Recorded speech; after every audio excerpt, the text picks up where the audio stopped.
क्या आपको लगता है मोदी को गाली देकर विपक्ष का काम चल जाएगा?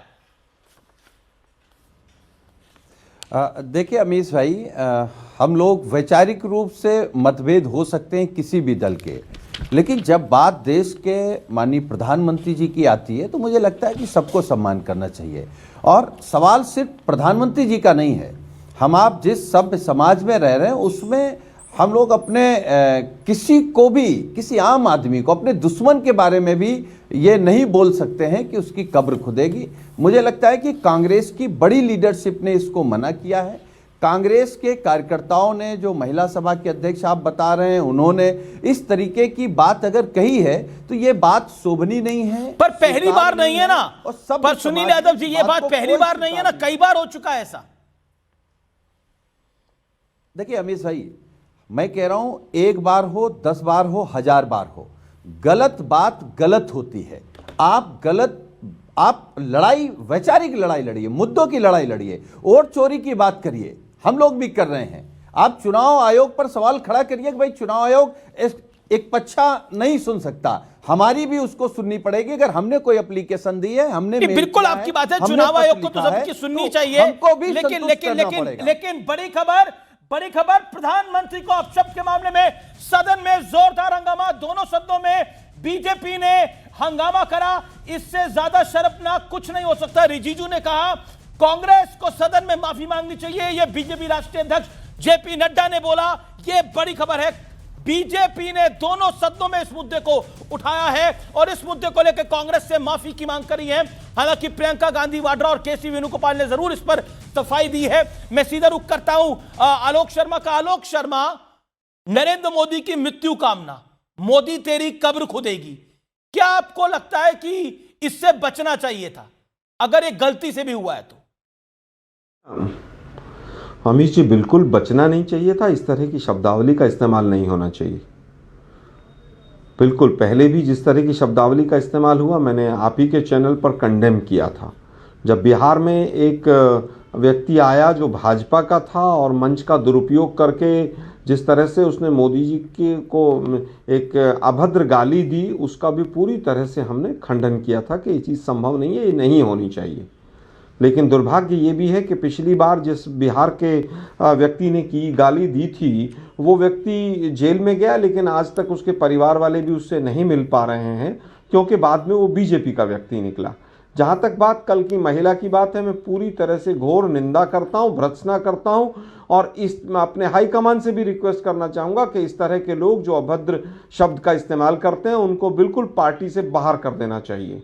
लेकिन इससे भी ज़्यादा दुर्भाग्यपूर्ण है कि बीजेपी इसको मुद्दा बनाकर और संसद नहीं चलने देना चाहती।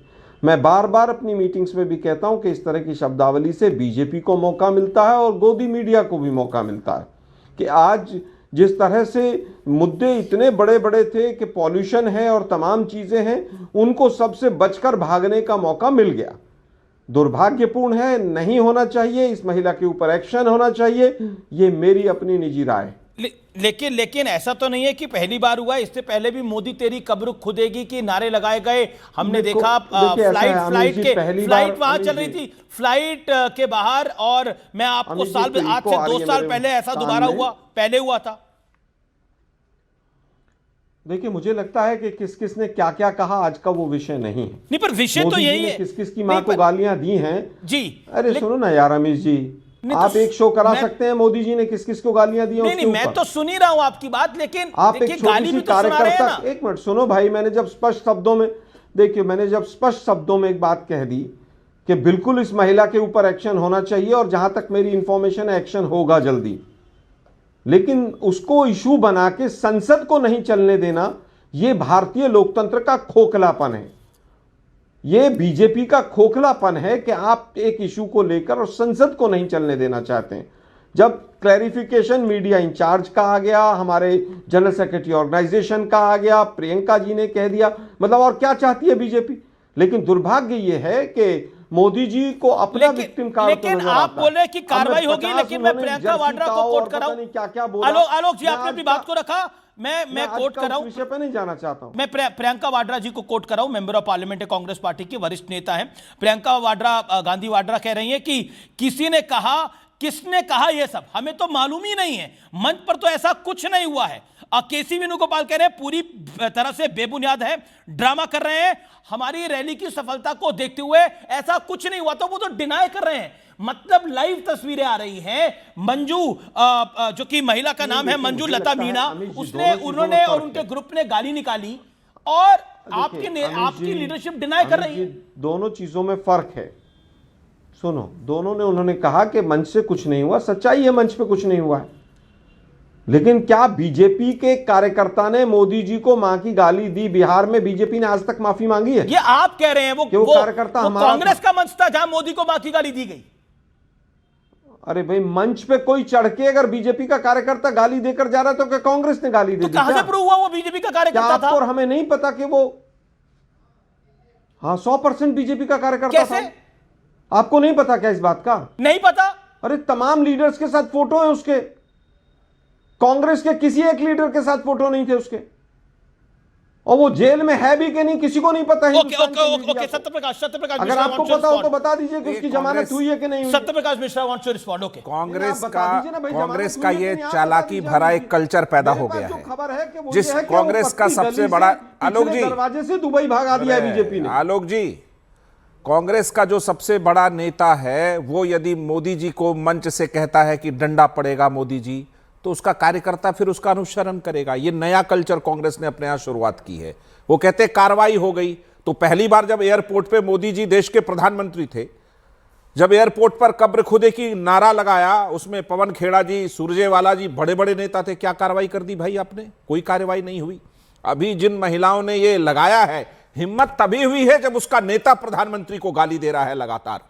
राहुल गांधी जी ने जितने अपशब्द, तू, तड़ाक, तुम, मोदी, डंडा पड़ेगा, इस तरह की भाषा जब इस्तेमाल की है, तो कार्यकर्ता तो यही सीखेगा। आलोक शर्मा जी चालाकी से बचाने की कोशिश कर रहे हैं, बचाए वो, लेकिन देश देख रहा है कि जो कांग्रेस आप बार बार दावा करते हैं आजादी वाली पार्टी, शालीनता वाली पार्टी, वो देश समझ रहा है कि कांग्रेस निर्लज्जता की सारी हदें, बेशर्मी की सारी हदें पार कर चुका है। हाथ में संविधान लेके घूमता है, लेकिन जनमत पे चुना गया प्रधानमंत्री, जनमत पे चुनी गई सरकार को दिन भर गाली देते रहो। ये गालीबाजी कांग्रेस बन जाएगी। इसकी सजा देश आपको दे चुका है। पर एनडीए इसको विषय क्यों बना रहा है पार्लियामेंट के विषय? देश के प्रधानमंत्री को कब्र खोदेगा और विषय नहीं बनेगा? अरे वाह, अद्भुत, विषय बनेगा। अगर देश का चुना हुआ प्रधानमंत्री वो जनता को रिप्रेजेंट कर रहा है, पूरी देश को रिप्रेजेंट कर रहा है, उसको अगर कोई कब्र खोदेगा, कोई कब्र खोदने की बात करेगा, कांग्रेस की रैली में करेगा, तो ये बात तो उठेगा, हर मंच पर उठेगा, जहां जहां जिस मंच पर मौका मिलेगा। मैं 2023 के विजुअल चल रहा हूं, इतना छोटा बोले, मैं 2023 के विजुअल चल रहा हूं। एम्बियंस अप करिए आप। मोदी तेरी कब्र खुदे की। और कौन नेता वहां मौजूद है? आप एम्बियंस सुनिए। केसी वेणुगोपाल, रणदीप सिंह सुरजेवाला, शकील अहमद, ये तमाम नेता वहां मौजूद है और आपको कई और लीडरशिप के लोग वहां पर दिखाई दे रहे हैं तस्वीरों के अंदर। पवन खेड़ा वहां बैठे हुए दिखाई दे रहे हैं आपको तस्वीरों के अंदर। मोदी तेरी कब्र खुदेगी। आलोक शर्मा जी, आप कह रहे हैं कि आप इससे पर्सनली एग्री नहीं करते।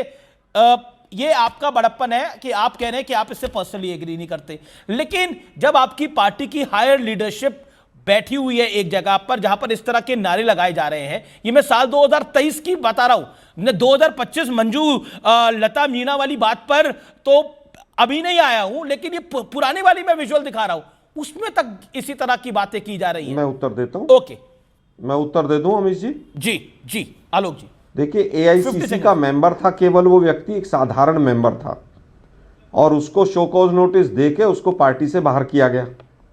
लेकिन आज नीतीश कुमार जी ने एक महिला का बुर्का खींच लिया, ये विषय